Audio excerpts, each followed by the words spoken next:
Hello, my name is Kim Sauer at Apex 2015. I'm joined today by James Rathburn from HSIO. James, good to see you. Thank you. Sunny San Diego. Yes, it's beautiful. You have a booth here at Apex, and I'm sure you've got lots of solutions that you're showing. What's new? We have several technologies that relate to high-speed connectors and sockets for semiconductor developers, as well as we've developed a new fine-line, very high-frequency circuit technology that applies to package substrates as well as to printed circuit boards.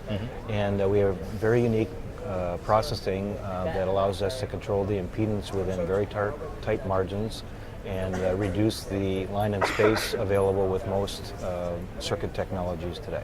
Okay, so lots of developments obviously going on with the PCB and the miniaturization, the density, and those are solutions that deal with that because it's getting smaller, it's getting denser.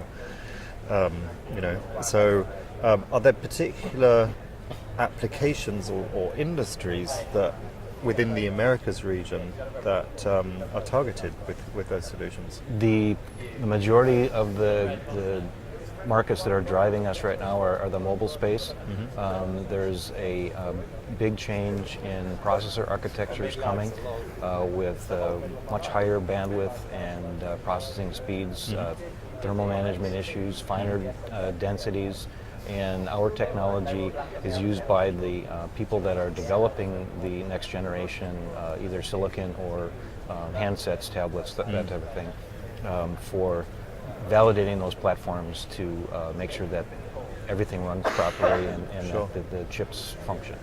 Now, traditionally, a lot of certainly handsets, mobile phones, are being mass-produced. Yes. Over in Asia. Correct. Are you finding that the R&D, the development, is taking place in the US and in these markets, and then the actual manufacturing is sent over to Asia? I think that's probably a good general rule. Many of the leading semiconductor companies are based here in the United States from a design and development standpoint, and we typically work with those people, and then they coordinate with their end customer, which would be a handset or a notebook or laptop type manufacturer, and then the final production goes to a factory in Asia. Sure. Now, there are not so much emerging markets, but wearables, I guess, are very important for you as well, and Yes. there's this convergence of supply chains and different technologies, and like automotive is integrating with wearable technologies, and it's not so much anymore big boards. Everything needs to be smaller and flexible and more complex. So is that playing well into your strategy of growth? Yes, exactly.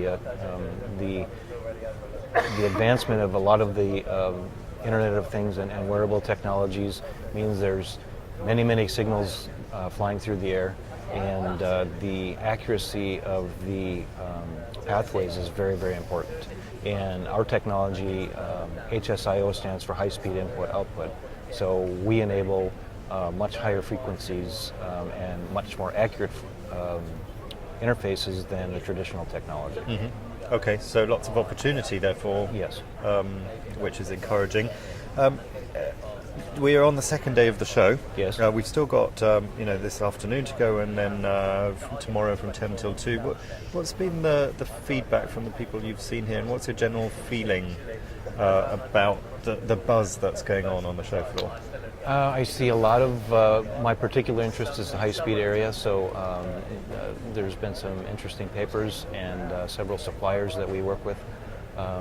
The show itself is very diverse.